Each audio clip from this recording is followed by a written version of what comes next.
Hi, welcome to the first episode of Car Talks with Trey. And today we're diving into a big topic, the delusion, the Lulu of the Democratic Party and what that means for the 2028 election. If you love commentary on trending media and politics, go ahead and hit that notification bell and subscribe below so you don't miss out. So let's jump in. I wanted to wait a bit until we kind of was able to kind of digest the election results to kind of let everything sink in before I kind of provided commentary on something I was noticing. I was very much noticing the delusion of the Democratic Party. And their approach is really not hidden like it hit in 2020 or previous elections. And so, in order to really kind of talk about that, we kind of got to start in 2008 with Barack Obama. So, if you remember, he ran on change. He ran on hope and progress. Because at this time, if you remember, the Iraq War was a huge thing. It was a big thing during that time, as well as the economy was spiraling. It was a mess. So in comes Barack Obama with Michelle at his side, two Ivy League educated lawyers who come from humble beginnings, embodying the American dream, promising hope, promising change, and wanting, and regardless of how you feel about both people or Barack's policies, somewhat delivered that. And then when you kind of start to look at the election in previous years to look at this election, you kind of are starting to notice in a pattern. The Democratic Party really likes to wear the white hat. And if you watch Scandal, you know what I'm talking about. They love to have this kind of narrative of be the change that you want to see. Progress, hope, let's fix the system, let's play by the rules. But it kind of begs the question is that still what the American people want?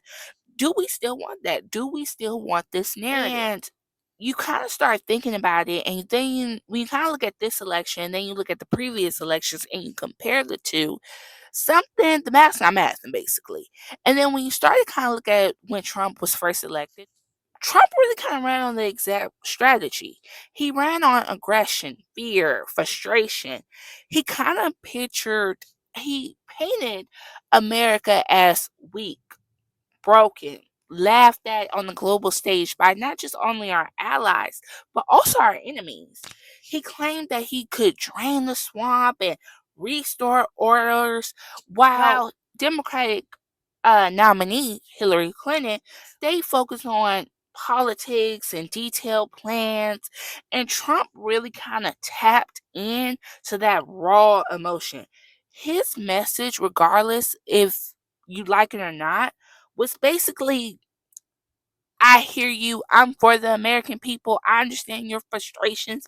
The Democrats, the left, they're not doing enough. Like, I'm going to fight for you. I'm going to be the guy that fight for you. Now, when you kind of look at this election, and you kind of see what was going on. You kind of go by and you're like, okay, well, how did the Democrats lose? They had VP Harris. She was more than qualified. She been in three branches of the American government. Like, how did she lose? But one of the big trending topics in this election was the economy. Point blank, period. People were frustrated. People are frustrated with the economy, specifically inflation, regardless of what tax bracket you are a part of. People are frustrated because rising costs on grocery, gas, housing. And BP Harris presented thoughtful plans. I think she did amazing with the little bit amount of time she did. She presented plans. Her campaign was flawless. But Trump did what he does best. He pointed the finger. And he didn't really give detailed solutions. I know we all remember when he um did the debate and So he you was still do like, not have a plan. I have concepts of a plan.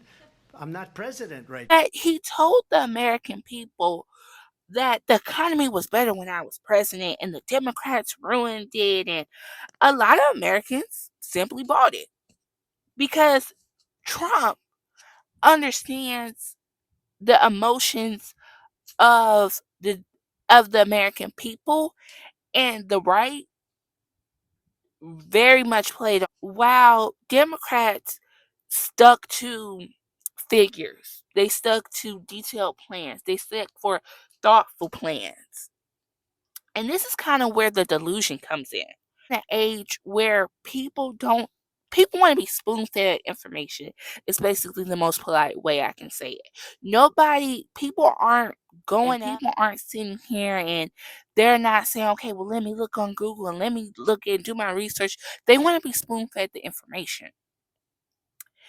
And I feel like the Democratic Party thought like they basically felt like they didn't have to spoon feed the American people, that the American people would care about VP Harris' thoughtful, nuanced plans.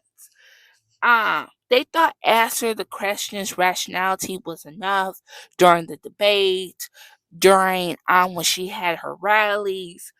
But for many of the voters, it wasn't enough. They wanted someone to match their frustration. They wanted somebody to sit here and say, I'm going to fight for you. The government hasn't been doing what it should be doing. You're feeling the effects of inflation, and I'm going to fight for you. I'm going to lower gas prices. I'm going to lower groceries. Working class workers are those who voted for Trump wanted to sit here and be able to see the change. They wanted someone to match their frustration and not just give promises. And then I think that kind of allowed Trump to sit here and weaponize their struggles and frame that the left were just these out of touch elites who didn't understand the everyday people. I think another misstep that the Democratic Party thought was that they were going to have the same amount of voters or the same people that voted Democrat in the 2020 election. They thought that they were going to sit there and vote for um, that they were going to sit here and vote for VP Harris, and that wasn't the case.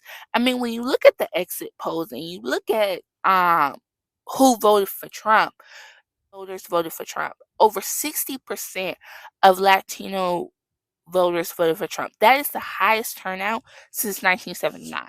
And this is Trump who said he is basically going to use military force to deport illegal immigrants and get rid of or amend the 14th Amendment that allows birthright citizenship. Then you have to think about young voters. Young voters felt ignored. They felt like VP Harris wasn't talking enough about climate change and that she wasn't talking enough or didn't have a clear opinion or a clear stance on the Palestine-Israel conflict, which so many young voters took to the streets and said that they just simply weren't voting for her, that they were going to give the vote to Trump or they were going to vote for Jill Stein. And then you also have to understand black men. Even though 16% of black men voted for Trump, they skepticism. That is a 2% change compared to 2016. That's a 2% increase. And though it's not that big, it's significant. And then also, let's talk about the media. Let's talk about the media. I definitely do think VP Harris and the left and Democrats, I definitely think they did excellent in using traditional messages and using traditional platforms to push their message. But again, Republicans, the right, dominated on the outrage and leverage viral moments, conspiracy theories, fear based rhetoric. And I think Democrats kind of estimated how far the right was willing to go, how low the right was willing to go. We kind of put all this together. We all mix it up in a bowl. We kind of think, what does that mean for the future? What does that mean for the Democratic Party? What does that mean for the 2028 election? Can the Democratic Party can they get a slam dunk, basically, and win the election? I think 2028 has to be a wake up call for the party. If Democrats don't adapt, they risk even more voters. The parties kind of basically need to change their approach. They need to give up the status quo, they need to take the white hat off, and they need to stop the delusion. Go low.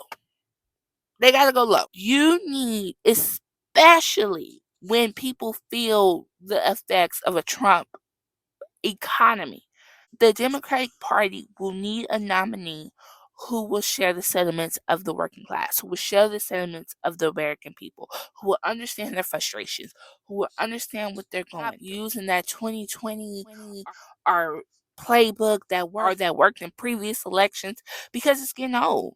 The American people no longer want that. And he clearly sees that a lot of people, based on this last election, voted on emotion. And a lot of people are rooting for Governor Gavin Newsom in California, because they feel he's more direct, he's more bold. And we just have to wait and see. We really do have to wait and see. Comment below on what you think the Democratic Party needs to work on what you, or if you think that they're delusional. Drop your thoughts and comments below, and don't forget to share, like, and subscribe for more Car Talks with Trey. Thanks for watching. I'll see you next video.